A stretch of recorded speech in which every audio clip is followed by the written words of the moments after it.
Hey there, ladies and gentlemen, and welcome back. I'm your host, PattSun, and today we're going to be taking a look at our cheating stories. So before we begin, I just wanted to let you guys know that I already covered the first part of this video maybe about a week ago, but it was not the featured story for that day. But ever since then, OP posted 2 more times, including the final update. So I believe it finally deserves that spotlight. Let's begin. My wife was out getting laid. The final update. Posted by Reddit user The Unmet Friend.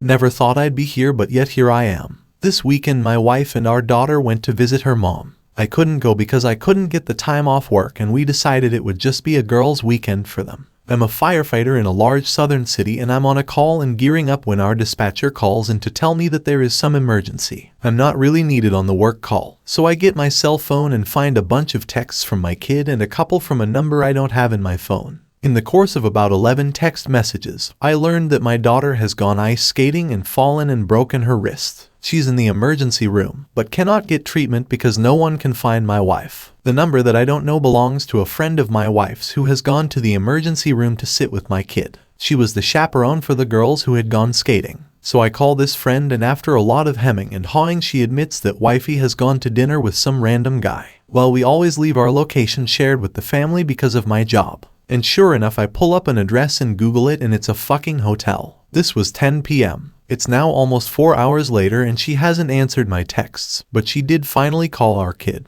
I have permission and insurance information, and she got a cast and a referral to see an orthopedist when she gets home. The friend took our daughter back to her grandmother's and texted me. She said, "I'm sorry you had to find out this way about insert guy's name here. Apparently it's been going on every time she's gone home that I haven't gone. Meanwhile, I've worked countless hours of overtime to pay off our house, take us a nice vacations, send our daughter to the most expensive private school in our city. I'm a fool." OP, I don't believe you're a fool. Your wife is. You're out there doing your family duties, working your ass off to make a better living, and what did she do? She's banging another man in another city while visiting her parents. Well, I guess all of the family knows now at least what kind of a slut your wife is. When she gets home though, OP, force her to explain to your daughter where she was and what or who she was doing while her own daughter was in the emergency room. Lawyer up and send your wife back to her parents. Don't tolerate any more of her bullshit.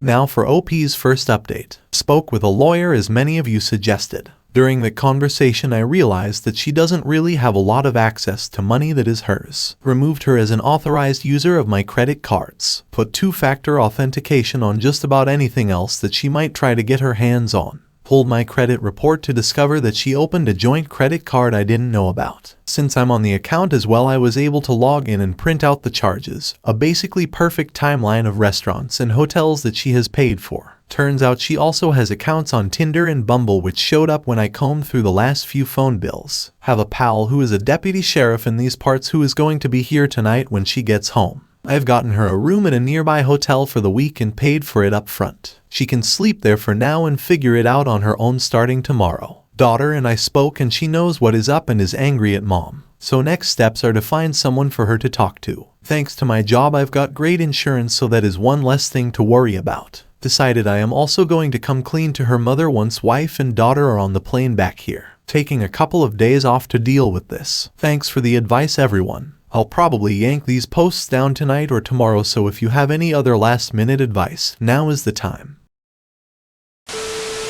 Now for OP's final update. This will be the final update on this sad situation. First off, thanks to everyone who weighed in. It's amazing the number of fellow firefighters and LEOs I've heard from who are in similar situations. I took a few days of personal time away from the job in order to deal with all of this. The soon-to-be ex-wife and our daughter returned home late Sunday, and my daughter immediately fled to her room and closed the door. My wife said something along the lines of, "I guess you must be pretty mad at me," and I told her the truth, that I was numb. The anger would come later, and it would be best if she was somewhere else for a while. My friend the deputy sheriff was there and said he would sit on the deck and be there if I needed him. I told the wife that I was recording this conversation to protect myself and my rights as a husband and father, and she said fine. I suspected at this point that she really seemed to think that she was going to talk her way out of it. What I didn't tell her was that I'd spent most of the last week talking with friends, my parents, my battalion chief at work, as well as a lawyer and a therapist. I've got a ton of leave and a supportive bunch of coworkers, and if I need to take months off to deal with this, I can.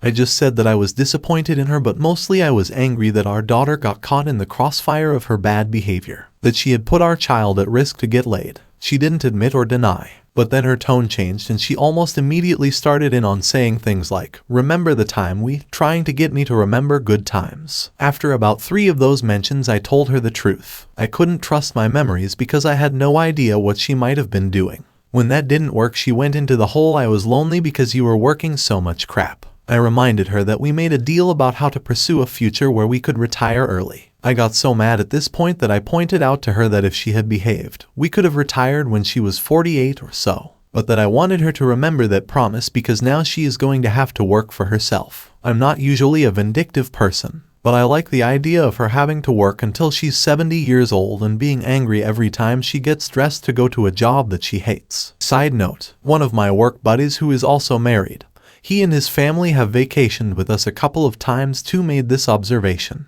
Every time we've gone somewhere, there has been a day or two where the wife has contrived an excuse to be apart from the family. So I played a hunch and said something like, "This wasn't the first time. This was just the first time you got caught." And she just hung her head and very quietly said yes. So I have that admission on tape. She went to the hotel without objection. She wrote me long emails saying things like, "I'm sorry and I am not sure why I did what I did." I did not reply. Before she even got home, I'd spoken with her mother and told her about the fact that she was at a hotel with another man, while her daughter was in the emergency room, and also about the credit card that she opened. Her mother did not say much, but I told her that if I had any inkling that she was aiding and abetting the wife's bad behavior, that I would severely limit her access to her granddaughter. That was probably a mistake on my part, but I was just so fucking angry. The mother-in-law swears that she knew nothing and that she was worried sick that something that happened to my wife when no one could reach her. I also told the mother-in-law that I was not going to allow the wife back into the house if I could do so, and that I expected her to understand that I've never yelled or hit or cheated or done anything else other than the things I promised to do when we got engaged. That seemed to resonate with her. My wife's parents split up when she was in high school because her dad was a serial cheater, so maybe that registered with her mom. I sent a text to the friend who took my daughter to the emergency room. I told her I didn't particularly care if she replied.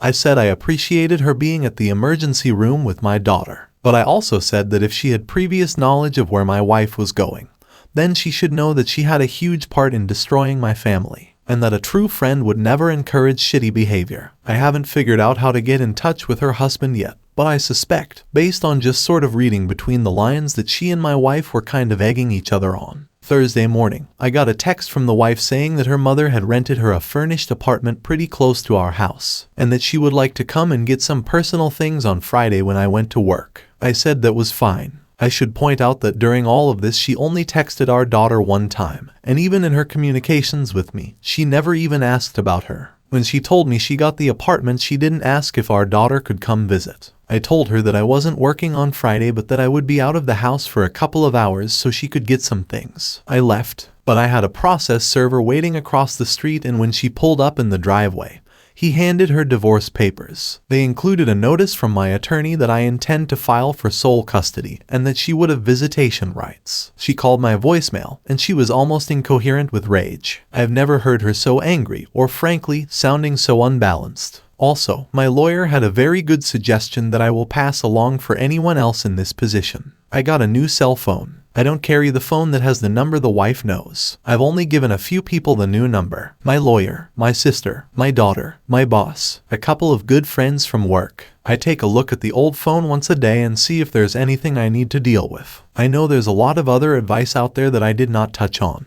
but there is no need for a paternity test because my daughter looks exactly like me. I will get an STD panel, but I don't think that's an issue either. My lawyer did get notified that the wife has hired a lawyer, but I made it clear that I am going to stay in the house and the daughter is going to stay there with me. I may have to write her a large check thanks to the vagaries of family law, but at this point, I really don't give a damn. I'd probably add a 0 to the check if I could get rid of her 6 months earlier.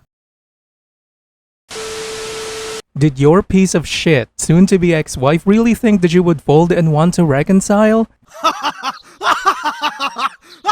Come on, there was absolutely nothing to fix. She knew full well what she was doing and she had zero intentions in stopping. She wasn't even sorry. The fact that she put having sex with other dudes over the well-being of her literal daughter is the worst part in all of this.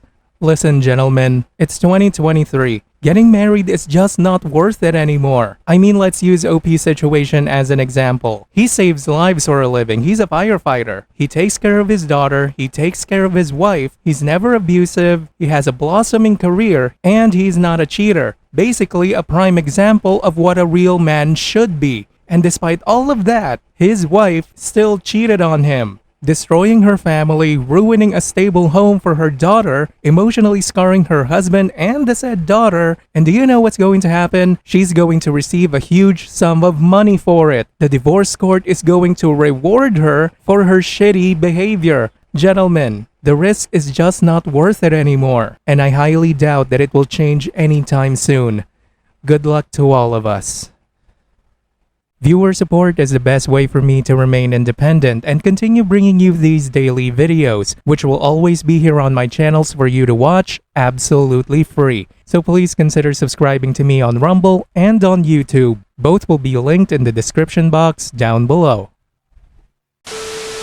Thanks for listening, everyone. If you even somewhat enjoyed today's story, make sure to give this video a thumbs up, and if you really like it, consider subscribing to PattSun to never miss a future upload. Stay strong.